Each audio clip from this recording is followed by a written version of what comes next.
ఆహ్, ఉక్రెయిన్‌కి సంబంధించి చిట్ట చివరి ప్రయత్నం. నాటోలోనన్నా చేర్చండి మమ్మల్ని. ఎట్లాగో మమ్మల్ని ఓడగొడుతున్నారు.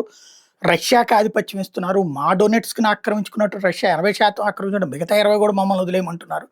లుహాన్స్క్, జపోరిజియా, ఖెర్సన్ ప్రాంతాల్లో రష్యన్ పౌరులు ఉన్నటువంటి ప్రాంతం అంటూ వాళ్ళు అడిగితే అది ఇచ్చేయమంటున్నారు. మమ్మల్ని వద్దంటున్నారు. అది కనీసం రేపొద్దున పబ్లిక్ నుంచి నిరసన, వ్యతిరేకత రాకుండా ఉండాలంటే నాటోలో సభ్యత్వం అన్నా ఇప్పించండి అన్నటువంటిది ఉక్రెయిన్ అధ్యక్షుడు జెలెన్స్కీ యూరోపియన్ దేశాలను అడిగితే యూరోపియన్ దేశాలు పెత్తనం ఏది ఇక్కడ ట్రంప్ మీద ఒత్తిడి చేస్తుంటే ట్రంప్ గాని, ఇప్పుడు నాటో కానీ వాళ్ళని చేర్చుకోవడానికైతే సిద్ధంగా లేదు. నాటో సెక్రటరీ జనరల్ మార్క్ రుట్టే తాజాగా ఈ విషయాన్ని తేల్చి చెప్పారు. ఇప్పుడున్నటువంటి నిబంధనల ప్రకారం అది చెల్లుబాటు కాదని. నాటో నిబంధన ఏంటంటే, ఏ దేశాలతో గొడవ లేని, సరిహద్దు వివాదాలు లేని దేశాలే ఒకటవ్వాలి. నాటోలో అవ్వాలి. ఏదైనా వీళ్ళు ఎవరితో గొడవ పడకూడదు. ఎవరన్నా వీళ్ళతో వచ్చి గొడవ పడితే అన్ని దేశాలు కలిసి యుద్ధం చేయాలి.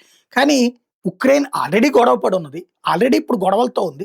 ఇలాంటి దేశాన్ని రేపొద్దున నాటోలో చేర్చుకుంటే, రష్యా తీసుకెళ్ళి దీని మీద దాడి చేస్తే, అప్పుడు నాటో దేశాలన్నీ కలిపి రష్యా మీద యుద్ధం చేయాలి. అనవసరమైనటువంటి వాదం మాకెందుకు అనుకుంటున్నారు ఆళ్ళు.